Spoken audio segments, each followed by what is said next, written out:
Life has been full of challenges and some small wins. Losing my parents when I was young hit me hard, like a pain that never truly goes away. But I was lucky when the elderly couple next door, the Parkers, took me in. They were the kindest people you could ever meet. They treated me more like their granddaughter than someone they were helping. We didn't have a lot of money, but we were rich in love, and that was all that mattered. Just as I was turning 19 and thinking about college, the Parkers died in a car accident. Suddenly, I was on my own again. They left me a small amount of money for school and their house in the suburbs. It was a warm, cozy home filled with memories, but it had too many reminders of the past for me. So, I sold it and bought a small apartment in the city, close to the college where I had enrolled to study financial management. It felt good to have a plan and be moving forward. The classes were tough but interesting, and I worked hard to learn everything I could about numbers and markets. After college, I got a decent job. My days were filled with work, and I was doing okay, but the nights felt different. Even though the city was full of people, it felt strangely lonely. That's when I met Peter at a friend's party. He was loud, funny, and didn't care who noticed. His energy was contagious, and we clicked from the moment he bumped into me and spilled my drink. "Hey, watch it." I snapped, more surprised than upset. "My bad. Let me make it up to you. What were you drinking?" Peter grinned without a hint of guilt. "Just beer," I said, trying not to smile too much. "2 beers coming right up," he shouted over the music, heading to the makeshift bar. That was Peter, simple, straightforward, and no drama. We spent the entire night talking about everything and nothing. We both loved old movies and hated sushi. Talking to him was easy, and by the time the party ended, I didn't want to say goodbye. 2 years later, he proposed. There were no grand gestures, just the two of us watching TV when he pulled a ring out of his pocket. "Marry me?" he said, holding onto the ring tightly. I thought he might crush the ring. I laughed, not because it was funny, but because it was just so us. Perfectly imperfect. "Yes, of course, you big goof," I said. Getting married didn't change much at first. We were still the same people, just now officially tied together, which felt right. We settled into life in my small city apartment, still close to the busy streets, but now with someone to share the quiet moments. Life felt fuller, and for the first time in a long while, the nights didn't feel so lonely. Being married brought a sense of comfort, but life has a way of keeping you on your toes. Jack's parents, Mr. and Mrs. Scott, were wonderful people. They lived in a cozy suburban home and welcomed me into their family from the start. I could see where Jack got his easygoing nature. Their warmth was a balm for my heart, which still ached from losing my own family. "We're so happy you're part of our family now," Mrs. Scott would often say, squeezing my hand with such kindness that it was both comforting and a little overwhelming. "Thank you. I really appreciate how welcoming you've been," I would reply, feeling genuinely grateful. Visiting them became our weekend routine. Those days were filled with backyard barbecues and long chats over coffee. Life was good, simple, and honest. But then everything changed. Jack was called away for a long business trip. He would be gone for a whole year. It was a fantastic opportunity for his career, but the timing couldn't have been worse.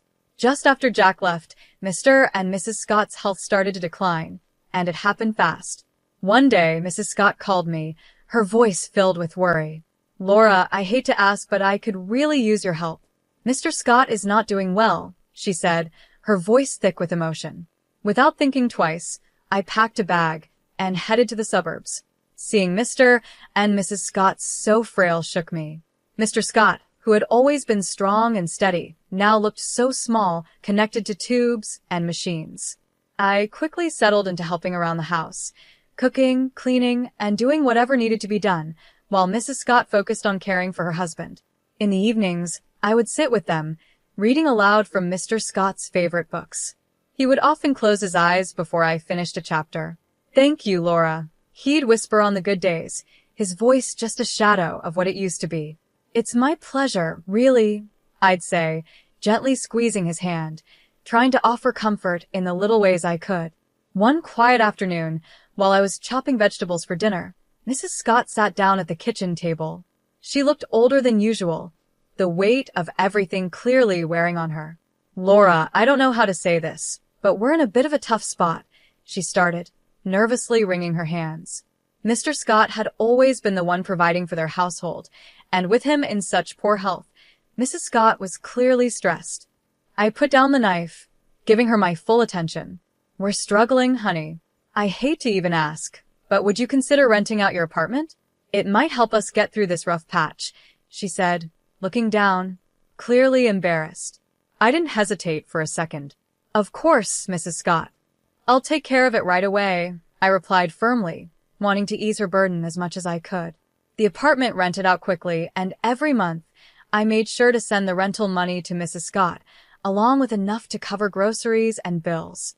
It wasn't easy. The commute to my job in the city was a nightmare, but I kept telling myself that family sticks together, no matter what. "You're a godsend, Laura," Mrs. Scott would say, her relief obvious every time I handed her the money. "It's what family does," I'd respond, though there were nights when I lay in the guest room, listening to the distant sounds of the city, feeling like the weight of the world was on my shoulders. Jack's phone calls were my lifeline.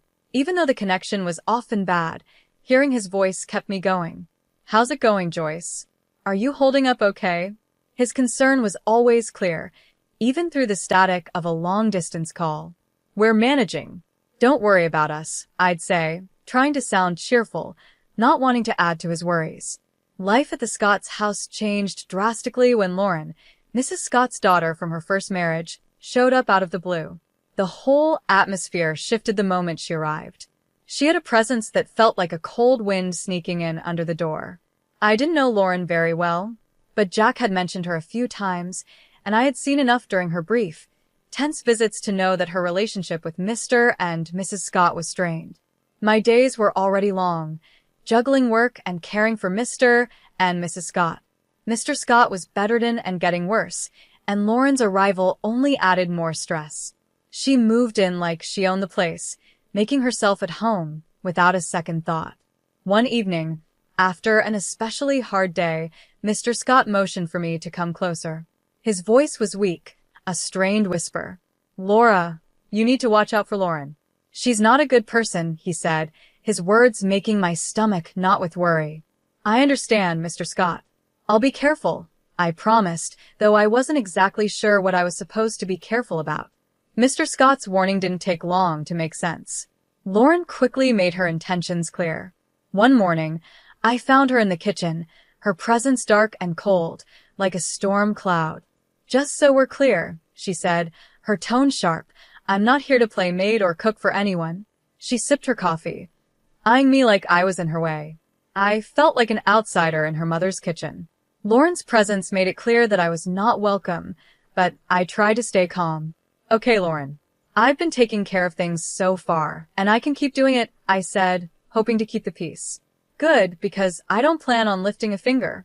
This is Mom's house, after all," she snapped back, her eyes daring me to say otherwise. From that day on, Lauren made sure everyone felt her presence, and not in a good way. She would order takeout just for herself and her mom, leaving the empty containers on the table for me to clean up. Her attitude wasn't subtle, and it hurt, but I kept quiet because Mr. and Mrs. Scott needed peace. One evening, Mrs. Scott spoke up, "Laura, why don't you sit and eat with us tonight?"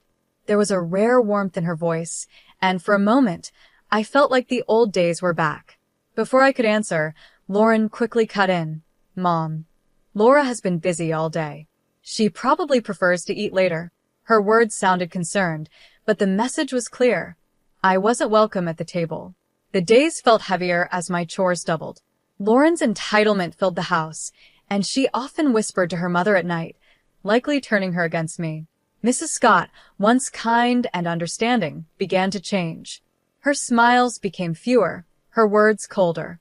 A couple of weeks later, Mr. Scott passed away. The funeral was a somber event, with Jack flying in just in time to say goodbye. It was the first time we had been together in months, and having him by my side brought a sense of relief. But even amidst the mourning, I noticed a shift in the air at the Scott home. Lauren was on her best behavior, acting polite to everyone with a forced smile. "How's everything been while I've been gone?" Jack asked me quietly when we had a moment alone after the service. Fine. Everything's been fine, I lied, forcing a smile. I didn't want to add to his grief by telling him about the tension in the house. Are you sure? You look a bit worn out, he said, his brow furrowed with concern. It's just been busy, helping out here, I reassured him, avoiding his eyes. This wasn't the time to unload everything that had been happening. As soon as Jack left, Lauren dropped the act. The mask of the caring sister was gone, replaced by her usual sneering attitude. The dynamic in the house changed completely. Mrs. Scott, perhaps consumed by her own grief, grew distant and cold toward me. She stopped having conversations with me, only giving commands, and I felt more like a stranger than a part of the family. Lauren took over the house as if she owned it, acting like the lady of the manor. Her reign was marked by complete disregard for anyone's feelings but her own. She started barging into my room without knocking, rummaging through my belongings like she was searching for something valuable. One afternoon, I found her in my room again, and I knew things were only going to get worse. I was out in the garden, trying to find some peace, when I noticed a box lying among the shrubs. Curious, I opened it and felt my heart sink. Inside were my watches, jewelry, and even some of my underwear. Nearby, several of my dresses were carelessly thrown over a bush. Fury rose inside me as I grabbed my belongings, clutching the box tightly. I stormed inside and found Lauren lounging in the living room, acting like she owned the place. What the hell, Lawrence? I demanded, my voice shaking with anger. You can't just throw my stuff out. Lauren laughed, a cold, harsh sound that echoed through the room. Live here? Please. You're just a guest and not a welcome one. You should be out in the garden or better yet on the street. You're nothing but a useless beggar anyway, she sneered. Her words stung deeply, like pouring salt on a wound. Trembling, I turned to Mrs. Scott, who had just walked into the room. Mrs. Scott, please. Tell her she can't treat me like this. This is supposed to be my home too, I pleaded, my voice breaking. But Mrs. Scott, once so kind and gentle, looked right through me as if I didn't exist. This is Lauren's house now, she said coldly. She's right, Laura. Maybe it's time you found somewhere else to live. Her words hit me like a punch in the gut. I stood there, clutching the box, my heart breaking. The home I had come to know, the family I thought I had, was falling apart in front of me. Despite everything, I stayed, because of a promise I had made to Mr. Scott on his deathbed to look after his wife and not let Lauren take control. But day by day, Mrs. Scott started to become more like Lauren. Her once gentle words turned sharp, and her eyes grew colder. One evening, as I cleaned up after dinner, she snapped at me. You're just sitting around doing nothing, aren't you? I'm doing my best to keep things running smoothly, I replied, trying to keep my voice steady despite how much her words hurt. Your best, she scoffed. Could have fooled me. Looks like you're just freeloading. She turned her back on me and walked away, leaving me standing there, feeling crushed. I was far from a freeloader. I had rented out my apartment and sent nearly all of the income to Mrs. Scott, and I was handling most of the housework while Lauren did nothing but criticize. Lauren, living off her mother's pension, was relentless. What does my brother even see in you? She would taunt me at night, her voice loud enough to echo through the thin walls. I would bite my tongue, swallow my anger and frustration, and remind myself of the promise I had made to Mr. Scott. The atmosphere in the house had become unbearable, filled with tension and hostility. One evening, I came home early from work and overheard a conversation that turned my world upside down. I walked in quietly, unnoticed by Lauren and Mrs. Scott, who were in the middle of a heated discussion in the living room. We need to get her to sell that apartment of hers. You know how much we could use that money, Lauren said, her voice greedy and calculating. Yes, but how do we convince her? Laura isn't stupid. She won't just hand it over, Mrs. Scott replied, sounding both frustrated and greedy. Leave it to me, Mom. I'll sweet-talk her into it. Once she signs it over, we can finally live the way we deserve. Lauren's words slithered through the air like a snake. Hearing them plot to take away my only financial security hit me like a punch to the gut. Fear gripped me. I knew in that moment I couldn't stay any longer. My heart racing, I slipped away to my room unnoticed. They were planning to rob me of everything, and I had to leave before they could succeed. I made up my mind right then and there. Every second in that house now felt like a countdown to disaster. With shaking hands, I quickly packed my essentials. I didn't bother with goodbyes. They didn't deserve them. Slipping out the back door, I ordered a taxi to take me to the train station. As I sat on the train, doubts swirled in my mind. Would Jack understand? Would he take their side? The uncertainty was crushing, but the fear of what might happen if I stayed was worse. I stared out the window, watching the landscape blur by, a mix of fear and determination settling in my chest. When I arrived at Jack's place, his reaction was a mix of shock, relief, and concern.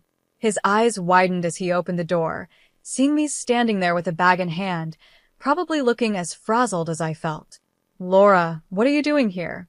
Is everything okay?" he asked, stepping aside to let me in. I hesitated for a moment, taking in the familiar and comforting sight of his temporary home. "No, Jack." "Everything's not okay. Not at all," I replied, my voice trembling. He led me to the couch, his face now full of worry. "Talk to me, babe. What happened?" he urged gently. I told him everything. I explained how things had gotten worse since Lauren came back, how the situation at home had become unbearable, and how they were plotting to manipulate me into selling my apartment. I hadn't wanted to worry him while he was away working, but now there was no hiding it. As I spoke, Jack's face grew darker with every word I said. As I finished speaking, Jack's fists were clenched, and his jaw was tight with anger. "Why didn't you tell me any of this before?" he asked, his voice full of both concern and frustration. "I didn't want to cause more trouble. I thought I could handle it," I admitted, feeling foolish now.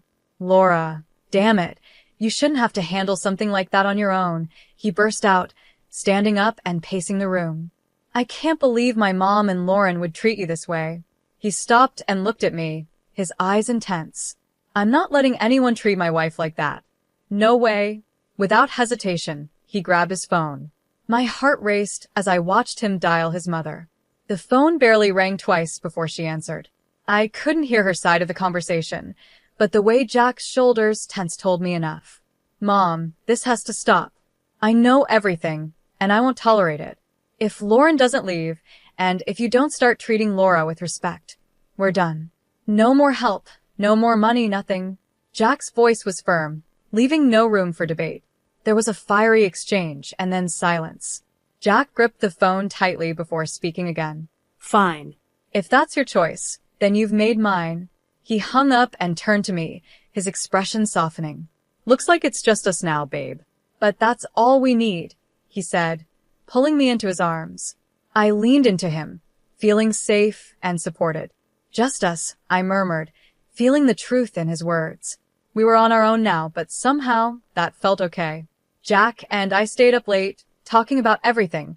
How we would manage without supporting his mom and Lauren, how I could arrange remote work, and what our plans would look like going forward. It felt like we were building a new life, just the two of us. Whatever happens, we're in this together. You and me against the world, right? Jack said with a determined smile. "Right," I replied, smiling back, feeling more confident with him by my side. The next few days were busy. I arranged with my job to work remotely, which thankfully they agreed to. Jack helped me move my things out of storage, and we set up a little home office in the corner of his living room. It wasn't perfect, but it was peaceful, and it was ours.